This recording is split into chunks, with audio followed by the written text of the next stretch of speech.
Bahkan mau dapetin ROE-nya harus di atas 10 kali, itu biasanya seperti itu. Jadi untuk rasio keuangan sendiri itu nanti masing-masing orang akan pelajari di sisi fundamentalnya. Itu Mas mungkin Mas. Oke, jadi sama ya teman-teman semuanya, dilihat rasio-rasio keuangan, hutang di perusahaan itu sebenarnya sebagai bentuk proteksi ya, perlindungan jika terjadi sesuatu yang tidak diinginkan oleh di perusahaan tersebut kayak gitu. Oke Pak, mungkin ini pertanyaan yang sering kali ini ditanyain sama Sobat EDX NTB terkait dengan sektor-sektor yang ada di bursa kita nih Pak. Jadi apakah semua sektor yang ada di bursa kita itu semuanya sudah ada yang termasuk syariah ataukah eh, kebanyakan di sektor-sektor satu nih Pak itu banyak saham-saham yang udah termasuk ke dalam saham syariah. Itu bagaimana, Pak? Oke, jadi kalau ditanya sektornya ini setiap sektor ada saham syariah nggak? Ada pasti. Ada. Kalau ditanya yang paling sedikit, yang paling gampang dihitung itu banking. Banking kita cuma punya tiga kan? Kita cuma Iya. punya empat. Maaf ada empat. Asuransi satu, asuransi syariah satu. Nah yang paling banyak itu biasanya di sektor properti dan konstruksi, Mas. Oke. Itu. Jadi kalau yang lain merata, energi ada, cyclical ada, infrastruktur ada ya tadi ya, non cyclical juga ada, healthy ada, industri ada. Jadi semua sektor ada berapa nih? 11 ya, 11 sektor ini 11. uh, itu ada semua saham syariah. Jadi teman-teman nggak usah pusing bahwa wah saya sukanya saham banking, tapi sukanya BBCA. Masih ada kok BTPS sama BRIS misalkan gitu kan. Saya sukanya gudang garam atau HMSP. Nah, ternyata nggak syariah. Ada kok yang apa namanya Unilever atau misalkan Good, terus kemudian ada Cimori dan lain-lain kan, WLTJ ataupun ada itu sektor konsumer juga banyak gitu. Jadi Oke. produk-produk yang justru sering kita jumpai itu biasanya listing di bursa dalam kategori syariah juga mas gitu. Oke. Ya, ya.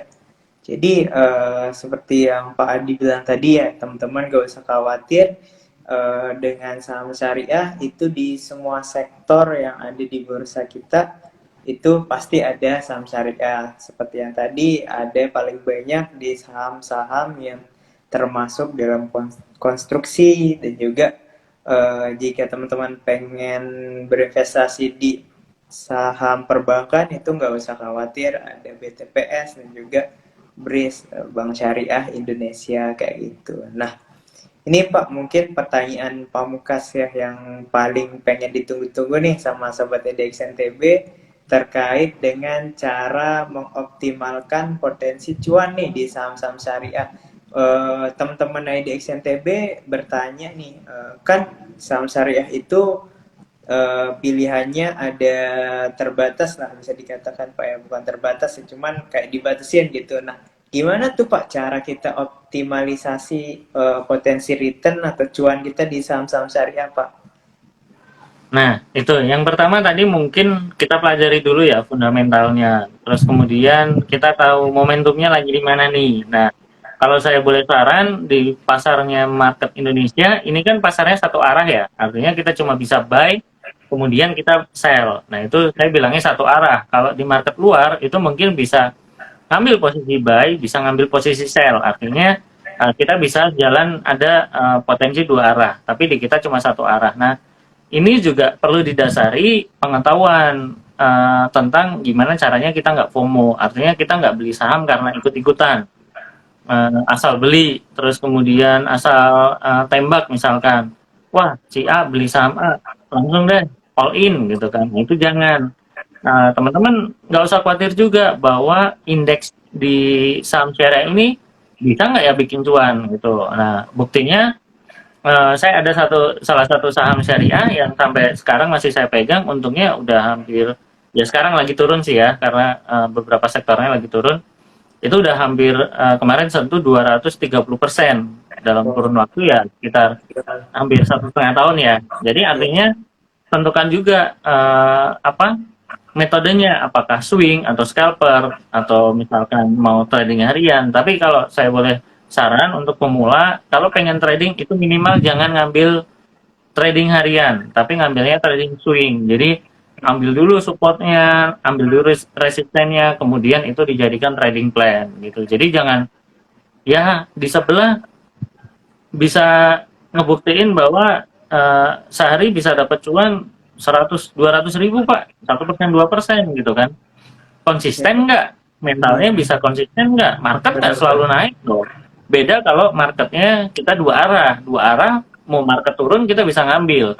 Tapi ketika market turun yang ada kita cuma nunggu kan. Kayak kemarin marketnya ARB semua, hampir semua saham mentokin di bawah gitu kan. Walaupun hari ini pagi-pagi naik semua terus kemudian turun lagi ya.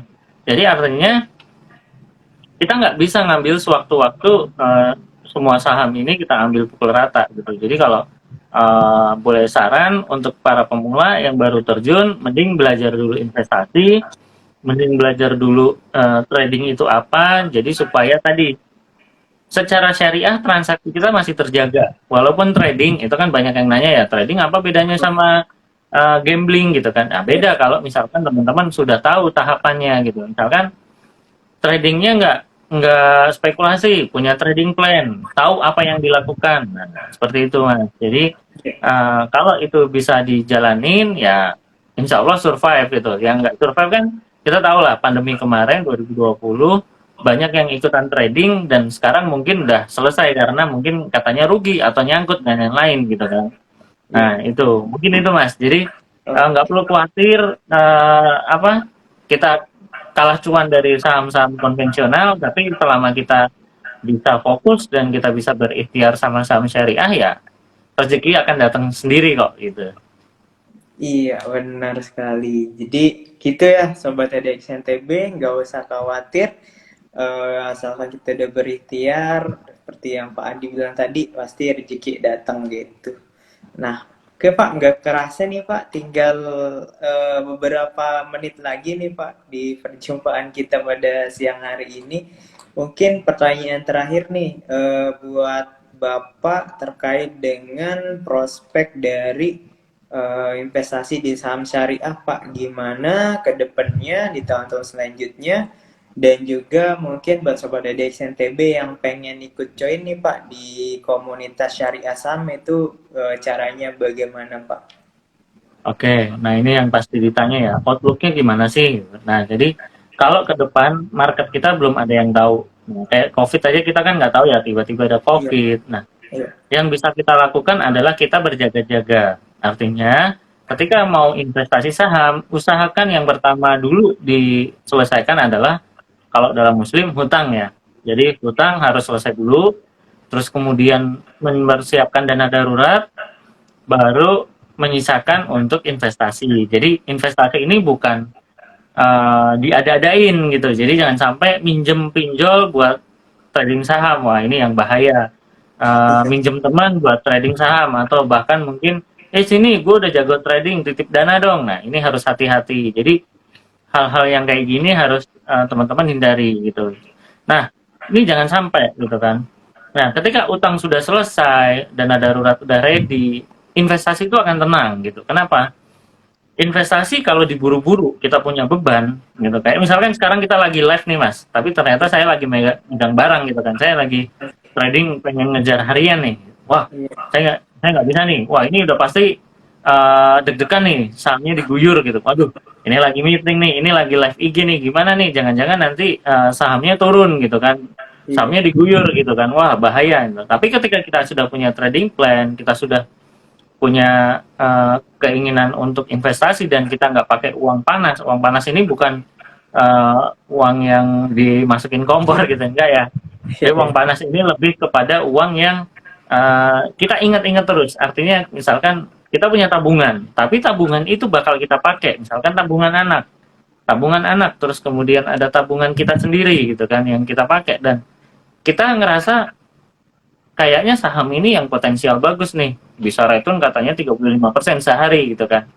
Ya kalau dapat, kalau nggak dapet malah rugi kan.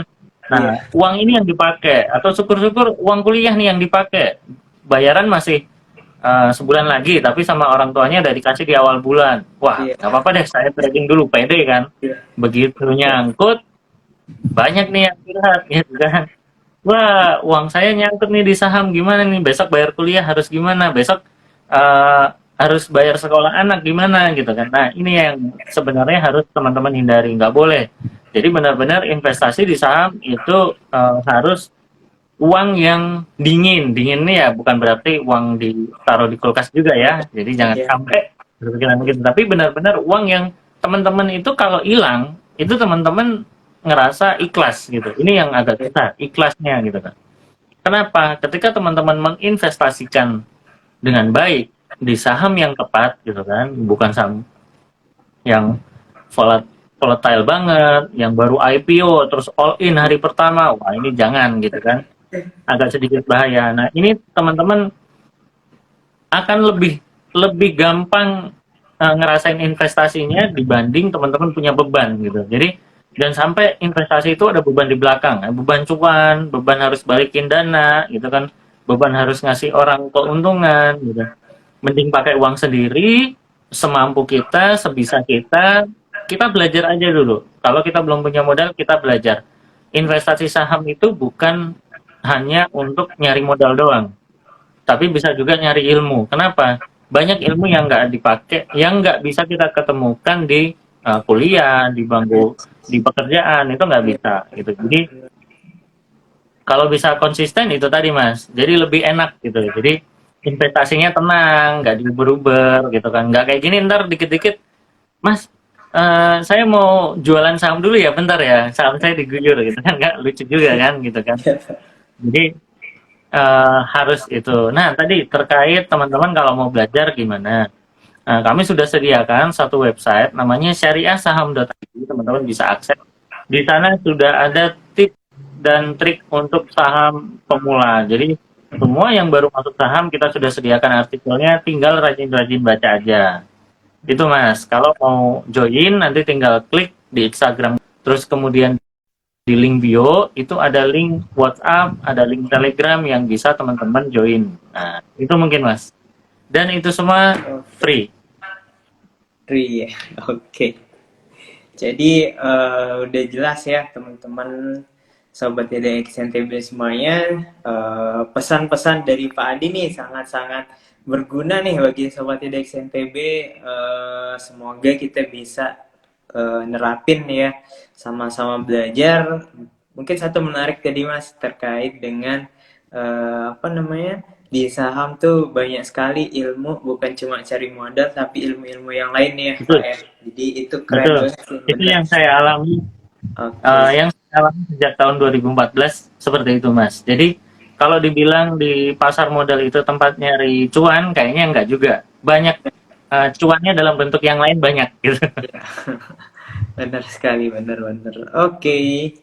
Jadi semoga nih Sobat TEDx NTB bisa mengambil pelajaran di sharing pada siang menjelang sore hari pada hari ini kayak gitu. Semoga teman-teman semoga sehat semua, berkah selalu dan juga tetap ingat saham syariah, ingat syariah saham ya Pak.